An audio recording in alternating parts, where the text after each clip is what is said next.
اعوذ باللہ من الشیطان الرجیم بسم اللہ الرحمن الرحیم السلام علیکم ورحمۃ اللہ وبرکاتہ۔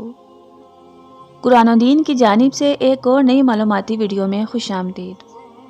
آج کی ویڈیو میں ہم آپ کو بتائیں گے کہ قبر روز 4 آوازیں دیتی ہے۔ نمبر 1، یہاں اندھیرا ہے روشنی لانا۔ نمبر 2، میں خاک ہوں بستر لانا۔ نمبر 3، تنہائی ہے دوست لانا۔ نمبر 4، سانپ بچھو ہیں امال لانا۔ حضرت ابو ہریرہ رضی اللہ تعالی عنہ سے روایت ہے کہ رسول اللہ صلی اللہ علیہ وآلہ وسلم نے فرمایا کہ جب تم میں سے کوئی رات کو کھڑا ہو تو اسے چاہیے کہ وہ اپنی نماز کو 2 ہلکی رکعتوں سے شروع کرے۔ کتاب صحیح مسلم جلد 1 حدیث نمبر 1801۔ ٹہنی سے بخشش۔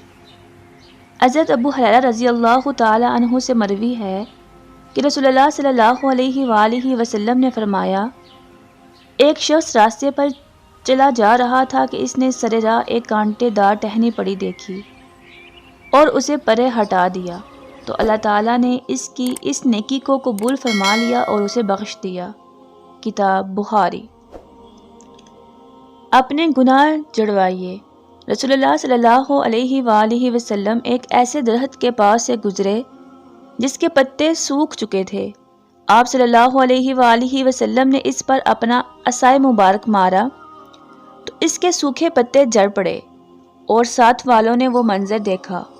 پھر آپ صلی اللہ علیہ وآلہ وسلم نے فرمایا، یہ کلمے سبحان اللہ والحمد للہ ولا الہ الا اللہ واللہ اکبر بندے کے گناہوں کو اس طرح جھاڑ دیتا ہے جس طرح تم نے اس درخت کے پتے جھڑتے دیکھے۔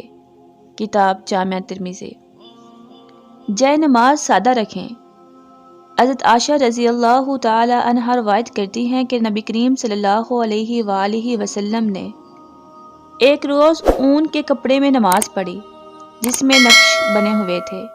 پھر فرمایا، اس کے نقش و نگار نے مجھے غافل کر دیا، اسے لے جا کر ابو جہم کو واپس کر دو اور ان سے بجائے اس کے سادی چادر مانگ لاؤ۔ کتاب صحیح بخاری۔ حضرت جابر رضی اللہ تعالی عنہ کہتے ہیں کہ رسول اللہ صلی اللہ علیہ وآلہ وسلم نے فرمایا،